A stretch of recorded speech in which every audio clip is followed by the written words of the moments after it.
Nigeria is boiling and no one wants to admit it. When a government pushes its people to hunger, darkness always arises. Things are very coarse. Knows that things are not better. The price they are selling now is ×3. Everything is not the same. Like what we are earning before is still remain how is it. We've seen this story before in Mali, Burkina Faso, Niger and Guinea. And now, many are whispering the same question: is Nigeria next? Military takeover don't just happen randomly. There are patterns: economic collapse, government disconnect, and a population pushed to the wall. Over 133 million Nigerians are living in a multidimensional, abject poverty. Food prices have tripled, yet minimum wage remains a joke. Unemployment is crushing the youth, and yet, when you silence hungry young people, they don't just go quiet, they explode. This is how revolutions begin. In 2020, NSAS showed something more powerful than ever before. Nigerians can unite. Nigerians can resist. Nigerians are not divided as the politicians want them to be.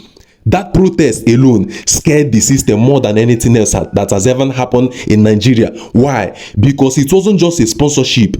It wasn't tribal. It wasn't even religion. It was pure citizen energy. And that kind of energy doesn't just disappear. It waits.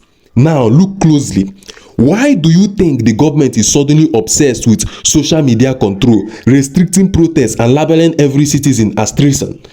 They can feel it. The ground is shaking. Military coup in West Africa are not just military actions. They are signals that the people are tired and the army is listening. Make no mistakes.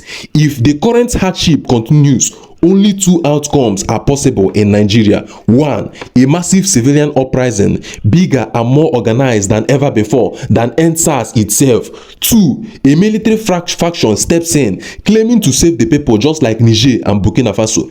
Will that be better, or will it be worse? History says military rule brings order, but also silence. So ask yourself, which silence is more dangerous? The silence of fear or the silence of hunger? Nigeria is standing on a very thin line. One more shock and history might repeat itself, not because people want chaos, but because people want to survive.